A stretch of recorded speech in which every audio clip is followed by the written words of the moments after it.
Higit pa sa magkakilala, di ba Isha? Nasusura na ako sa ngiti niya ha. Tatagpasin ko talaga ang labi niya para di na siya makangiti pa.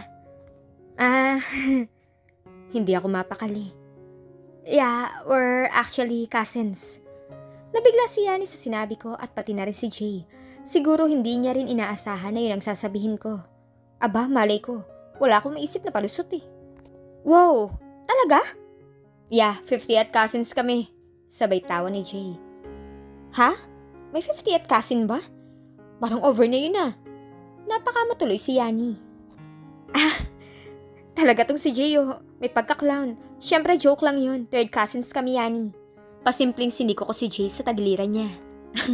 Tama Yani, tama. Kung nanay niya may kapatid na may lola na. May pinsan na may pinsan din ng lolo ng tatay ng pinsan ko. Na may asong nag-asawa ng pusa. Kaya mag-third cousin kami. Gets? Yung ekspresyon ng mukha ni Yani ay naguguluhan. Kaya naman iginagaw ko ng cellphone sa kamay niya. Yani, babay na ha. Magkita lang tayo bukas. May pupuntahan pa kami ng pinsan ko eh. Bye. Teka, Leti. Hindi ko na siya pinatapos at nagmamadali na umalis habang higit-higit sa kamay si Jay. Wow, chancing ah. Nung medyo nakakalayo na kami kay Yani, tumigil ako sa paglalakad ng mabilis at nagtatakang lumingon kay Jay nung magsalita siya. Anong sabi mo? Chancing. Nakatingin siya sa kamay niyang hawak-hawak ko pa. Bumitaw agad ako. Ang feeling nito, parang nahawakan ng kamay, kala mo, inano na eh. Ewan ko sa'yo. Alis na ako ha. Nasa akin ang cellphone at prueba mo. Belot na lang sa'yo. Aalis na talaga ako kaso napatigil ako na magsalita siya. Okay lang, habang nasa yung cellphone ko, punta muna ako sa computer shop ha. Diyan sa tabi ng school at i-upload ko lang ang picture ni Paolo sa Facebook. Ang yabang mo. Nasa akin kaya ang cellphone mo, kaya paano mo gagawin yun? Niloloko mo ako para ibalik ko lang sa'yo yung cellphone mo. Pwes, hindi mo ako mauuto. Di wag ka maniwala. Confident na sabi nito. Diyan ka lang, wag kang aalis.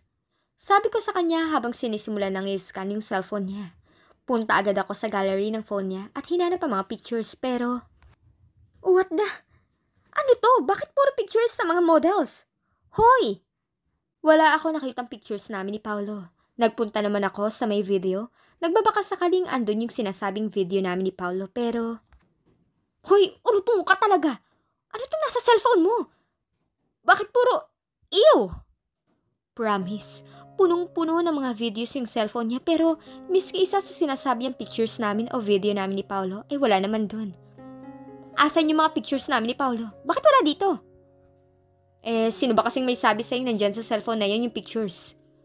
Di ba ito yung cellphone na ginamit mo? Napapicture ng isang araw na yon? Oo, ayan nga pero ibang memory card ang nandyan.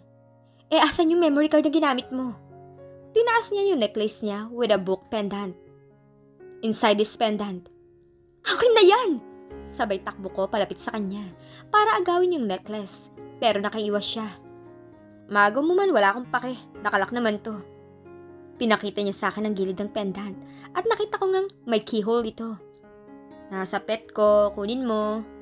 Alam kong wala yun dun. Inaasar niya lang ako. Asan nga kasi? At asa ka namang sasabihin ko sa'yo. Jay, asan na kasi? Uy, asan na ba? Hindi niya ako pinapansin at patuloy lang siya sa paglalakad habang hirap na hirap ako sa pagsunod sa kanya. Dahil sa ang haba ng legs niya, kaya ang laki ng mga hakbang niya kaysa sa aking pandak. Hoy, teka Jay, wait! Asan ba yung susi? Jay naman bigay mo na kasi yung memory card. Jay naman! Anak ng tupa naman to. Jay! Pero na may ibang babae na tumawag sa kanya, pagkalabas namin ng school gate, nilingon niya naman ito. Unfair. Ako hindi niya pinapansin kahit mangawit na ang ngalangal ako, kakatawag sa kanya. Asar talaga tong lalaking to. Hey there, babe. Nalaki lang ang mata ko nang tawagin niya ito ng babe at nilapitan niya yung girl at bigla itong hinalikan sa labi. What is public display of kalandian sila? Hindi lang basta makasi. Basta, yung mahabang kiss. Hoy, G, hindi pa tayo tapos kung ano ng kalandian ang ginagawa mo. Baka gusto mo munang pansinin ako. Bakit? Gusto mo rin ng kiss? Sabihin mo lang. Kiss mo mukha mo. J, babe? Who's she? Pagtatakang tanong ng girl na hinalikan niya. Girlfriend niya ba ito, ano? She? Pinsan ko, di ba third cousin? Pangasar talaga. Papatukan ko na to eh. Pigilan niyo ako. Oh, pinsan mo. Anyway, may gimmick ka mga barkada ko mamaya sa may karaoke pub. Doon sa dating lugar, wanna come? Oh, sure. Pwede magsama pa ng isang tao? Of course. Same time, same place, right? Tumango yung babae. Sure, babe. Expect me to come. Yung babae parang nahipa ng hangin ng utak at lang umalis habang nagpapaalam kay Jay. Bye, babe. Sino yun? Aba, malay ko. Ano? Hinalikan mo tapos hindi mo kilala? Abnormal ka din, no? Tinawag-tawag mo pang ang baby. Syempre, hindi ko alam ang pangalan kaya babe na lang. Yun naman tawag ko sa lahat ng babaeng malalandi. Ang sama din ang ugali mo, no? Nagsalita ang magandang ugali. Hoy, anong gagawin ko sa bag mo? Hinagis niya sa akin yung bag niya na kahit nabigla ako ay nasambot ko naman. Dalhin mo yung gamit ko hanggang sa bahay ko. Ano? Sinaswerte ka. Ano kami utusan? Hoy, itatapon ko sa basurahan tong bag mo pag hindi mo pa talaga to kinuha. O sige, tapon mo. Pagkakalat ko ang pictures niyo. Jay! Wag naman! Then be a good girl and follow me. Daming arte. How annoying. Lakas ng loob niyang sabihing annoying ako. Mas annoying siya. Kainis. Wala na rin naman akong nagawa kundi buhati ng bag niya. Hindi naman siya mabigat. Actually, ang gaan-gaan nga. May laman pang libro o notebook man lang to. Parang tissue lang naman ata ang laman ng bag niya. Hoy, malayo pa ba ang bahay mo? Ngalay na ako kakalakad dito. Pwede naman tayo mag-tricycle ah. Ang tipid at ang sipag mo naman maglakad. Ay, ang ingay mo talaga. Ayan na oh, andito na tayo. Pagkasabi niya noon, napaangat naman ako ng ulo ko para makita yung bahay sa tapat namin na binubuksan niya ng gate. Hindi siya yung mga exaggerated houses na dinidescribe sa mga stories na pang mayayaman na bahay. Pero oo, malaki yung bahay niya. 2 floors siya at malawak tapos from gate, makikita mo na may swimming pool doon sa loob. Tapos may small garden. Napalunok naman tuloy ako sa ganda ng bahay niya, lalo na nung pumasok na kami at naglakad sa may tapat ng pool. Wow, Bermuda grass pa ang lawn nila. Hindi naman kami mahirap, average family lang, kaya madali rin ako mamangha sa malalaking bahay. Wow, Jay, ang laki ng bahay niyo. Gusto mo dito na tumira para aside from being my slave, maging personal maid na rin kita? Suntok gusto mo? Mayaman ka naman pala eh, bakit kailangan mo pang gawin akong slave? Kung afford niyo naman sigurong kumuha ng sarili mong personal maid. Siyempre, walang thrill, diba? Pangasar niya. Ah, ganun? Thrill ang gusto mo? Tumingin ka na lang kaya sa salamin at nang makita mo pagmumukha mong pang-thriller. Bad trip talaga tong lalaking to kahit kailan. Nagpunta agad kami sa may kwarto niya para daw makapagpalit na siya. Para daw sa pupuntahan niyang gimmick mamaya. Hoy, ano ka? Wala ka bang banyo? Kailangan sa harap ko pa maghubad? Sabay talikod ko kaagad. Kasi naman pagkapasok ng kwarto niya, sabay hubad naman ang polo niya. Sus, pakipot ka pa. Gusto mo namang manilip, di ba? Feeling ka. Really? Hindi ka nagtetempt na tumingin? Parang nagtindigan ng mga balahibo ko nang maramdaman kong may yumakap sa bandang leeg ko at may nagpress sa dibdib sa may likod ko. Layuan mo nga ako? Ang loko-loko mo rin talaga. Asa ka pang matetempt ako sa'yo? Kahit maghubad ka pa dyan. Kahit nga mag-pole dancing ka pa dyan o kahit gayumahin mo pa ako, hinding-hindi ako magkaka-interes sa'yo. Kay Paulo lang ako forever. Sus, anong pinakain sa'yo ni Paulo at mukhang baliw na baliw ka doon. To the point na sinusulot mo siya sa sarili mong best friend.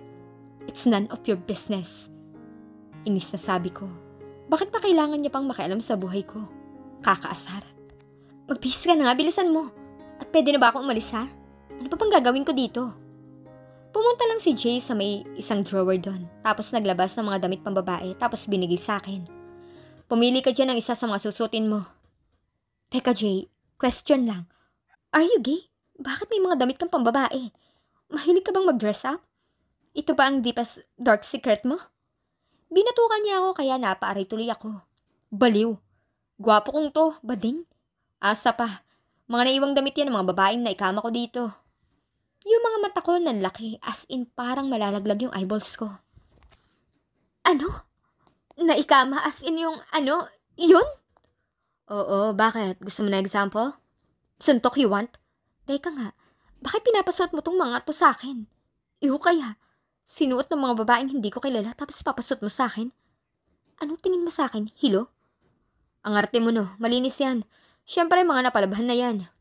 Bilisan mo na nga lang at pumili ka na dyan na susutin mo. Ihaanhin ko ba? Bakit kailangan ko pang magpalit? Isasama kita doon sa gimmick sa may karaoke pub mamayang gabi. Ano? At bakit naman ako sasama sa'yo? Bakit? May angal ka? And I did it my way. Ang ingay nila. Ano ba? Andito na kami ngayon sa karaoke pub. Sa pilitan ako sinama ni Jay dito. Ewan ko ba kung bakit. Pagkarating namin dito, iniwan niya na agad ako sa isang tabi. At nagpunta doon sa mga babae niya. Pang-asar lang talaga siya, no? Wala naman akong kilala dito sa mga to. Parang mga college students na sila. Kasi pinag-serve sila ng mga beer, meaning mga 18 years old and above na ang mga ito. Ewan, parang landian party to eh. Alam niyo yung usong mga meet-up parties? Parang ganito, more on meet-up and parang hook-up. May ilang nagtatry sa akin pero ayoko nga, tinatanggihan ko sila. At nagsusumiksik na lang ako sa isang sulok doon and trying my best na magpaka-invisible. KJ na kung KJ pero care ko ba sa kanila? Minabuti ko na nga lang mag-aral ng lectures ko sa math para sa quiz bukas. Buti at naalalang ibalik ni Yana ang notebook ko. It was my way. Ang pakwa naman oh. Paano ako makakapag-aral kung bukod sa maingay na sila, sintonado pa yung nakanta at nakakakilabot pa yung song na pinili. Ang pakwa talaga. Miss, seryosong-seryoso ka dyan ah. May lumapit at nangungulit na naman sa akin. Oo, kaya pwede ba? Shupi na? Pagtataboy ko dun sa lalaki na hindi man lang inaalis ang tingin sa notebook ko. Ano ba yan? Don't be such a nerd. Andito tayo para mag-enjoy at hindi mag-aral. Will you just get lost? Hinarap ko siya saglit para tarayan. Okay, fine. I'll go na. O ito, inumin mo. Para hindi ka matuyot dyan sa sulok. I don't drink. Tumawa ito at ini-insist yung drink sa akin. Come on, juice yan. Obvious naman sa'yo na hindi ka umiinom, kaya juice lang kinuha ko para sa'yo. Ito oh, inumin mo at alis na ako. I'm just worried na baka nauuhaw ka na kasi kanina ka pa dito sa sulok at nag-aaral. Ay, okay, fine. Kinuha ko yung baso at ininom ng straight ang laman nito at inabot pabalik sa kanya para matigil na siya at hindi na mangulit pa. Now go, and don't disturb me again. Oh sure, why not? Ngiting-ngiting sabi nito as he puts the glass on the table pero hindi pa rin ito umaalis. Oh, bakit nandyan ka pa? Napatigil ako sa pagsasalita kasi feeling ko parang may gumuhit sa lalamunan ko. And it's like something invisible hit my head that it starts to spin. I changed my mind. Hindi na pala ako alis. Sabi nito na mas lalong lumapit sa tabi ko na halos masiksik na talaga ako sa gilid. Hey! Kahit umiikot na ang paningin ko, aware pa rin ako sa ginagawa niya. Dinapo niya lang naman ang kamay niya sa mga hita ko, kaya pilit ko itong inaalis kahit medyo nangihina na ako sa hilo. I knew a girl like you would be very naive. You even believed that it was a juice, when it was obviously not. You drank a 40 proof liquor, and you're not very used to drinking. That's why it affected you in one shot. Nagsimula na siyang halikan ako. Stop it, please. Please stop. He did not listen. Instead, he continues kissing me. Gusto kong magsisigaw, pero mahihinang boses lang ang nalalabas ng aking bibig. At napakaingi pa ng paligid kaya wala talaga makakarinig sa akin. No one will notice that this monkey is about to do something bad on me. No, please. I feel so hopeless. This is Jay's fault. Kung hindi niya lang sana ako pinilit na pumunta sa party na to, hindi to mangyayari. Hey, aren't we exaggerating, dude? Jay, siya ba yan? Ang blurry na kasi ng paningin ko. Mind your own business, Jay. Siya nga, help me, Jay. Dude, she's my business. Wala namang sulutan, Jay. Look, dude, ang dami mo na nakuhang babae. Hindi ka ba kontento? Don't be too greedy when it comes to girls. Hating kapatid, dude. Then you can have them all. We're leaving. Jay, where are you going? Jay, don't leave us. Ang dami naghahabol sa kanya nung palabas sa kami ng karaoke room. Pero hindi niya pinansin ang mga ito at lumabas na. Leticia, hey, are you alright? Hey Leticia, can you hear me? Medyo naririnig ko pa naman siya pero hindi ko magawang sumagot. Sobrang wala na ako sa wisyo at hilong-hilo na ako. Sa side ni Jay. Hey, Leticia, ano ba? Hindi ako sinasagot. Ay, uto-uto naman kasi tong babaeng to eh. Sinama ko siya para may utusan ako, pero trouble lang ang dinala niya sa akin. Tama ba naman kasing tumanggap ng inumin sa isang hindi kilala? Leticia, saan ka ba nakatira? Hatid na kita sa inyo. Hoy! Ano ba yan? Buhay pa ba to? Iniwan na ata ng kaluluwa niya ang katawan niya eh. Dito na ata to. Ayos sumagot eh. Leticia, sumagot ka naman. Hahalikan kita dyan kapag di ka umimik. What the? Seryoso ako. May gagawin ako sa iyo masama kapag di ka sumagot. Wala pa din. Taksi! Sa amin ko na lang inuwi ito. Sa bahay namin. Pagkapasok ng kwarto ko, binagsak ko siya sa may kama. Ang bigat eh. Buhatin ko ba naman pamula sa first floor ng bahay hanggang sa second floor tong baboy na to? Kainis. Ang bigat mo. Ilang kilo ka ba? Mag-diet ka nga. Sakit sa braso ah. Reklamo ko habang iniikot-ikot ko ang right arm ko para mawala yung pangangalay ko. Jay, habang nakatayo ako sa tapat ng kama ko, tiningnan ko siya nang tawagin niya ako sa hirap na tono ng boses. Tapos, nakahawak siya sa may tiyan niya habang nakaupo sa may kama ko at habang nakayuko. Gulo-gulo na ang buhok niya. Oh, anong problema mo? Jay, ano nga? Medyo naiinis na ako. Pinagod niya ako sa pag-asikaso sa kanya. It should be the other way around. Asar. Jay. Kadiri, Leticia! Tinayo ko na siya paalis sa kama ko at dinala sa may banyo. Pinaupo ko siya doon sa may tabi ng toilet bowl. Bumalik ulit ako sa may kama ko. Kainis ang baho. Sinukahan niya lang naman ang kama ko. Kainis talaga ang babaeng yun. Nakakabad trip. Manang! Sigaw ko to call our maid para maipalinis ang kama ko at pati na rin yung babaeng yun. Tinawag mo po ako, Sir Jay? Tanong ni Manang pagkadating sa kwarto ko. Yeah, linisin mo tong kama ko at palitan mo ng bedsheet at pati na rin ng matres. Tapos dun sa banyo. Tinuro ko yung banyo sa kwarto ko. Meron doon mabahong babae. Pakipaliguan na ho, nakakadiri. Manghiram na lang po kayo kay Manang ng damit at pambaba. Yung bago at hindi pa gamit. Marte kasi ang babaeng niya na nasa banyo. Tapos, pag malinis na yung kama, pahigain mo na dyan. Sa guest room na lang ako maliligo at matutulog. Sabay labas ko ng kwarto. Ay, nakakadiri talagang babaeng yan. The next day. Mag-alas 8 na, tulog pa tong babaeng to. Late na kami. Magising na nga. Leticia, gising na. May pasok pa tayo. Mama, give me 5 minutes. Mama? Tingin niya sa akin nanay niya. Hoy, Leticia, gumising ka na nga. Mama naman 5 minutes nga sabi. Sabay taklob ng unan sa muka at tinalikuran ako. Kinuha ko yung unan na nakataklob sa mukha niya at nilapit ko ang bibig ko sa tenga niya at sumigaw. Hoy! Gumising ka na, tululaway. Ay! Aray, ano ba? Sa bigla niya, napabangon siya bigla. At dahil sa nakalapit na yung ulo ko sa may tenga niya, nagkauntugan kami sa biglang bangon niya. Aray, ang sakit, walang joke ha? Sabi ko habang nakahawak pa rin sa nokong nauntog. Aray! Sabi naman niya habang nakahawak naman sa ulo niya. Puputok ata tong ulo ko Ang OA mo. Teka! Nasaan ako? Aray ko, manahimik ka nga. May bala ka mang basagin ang eardrums ko? Sabay lapit ko sa kanya, tinakpan ko ang bibig niya ng kamay ko. Ang sakit sa tenga Bigla ba namang sumigaw na akala mo may ginawa sa kanya? Batukan ko to Sabay tinulak niya yung kamay ko para alisin sa bibig niya. Tapos parang paiyak na siya. What happened? Bakit ako nandito sa kwarto mo? Bakit sa kama mo ako natulog at higit sa lahat? Bakit iba na yung damit ko? Anong nangyari?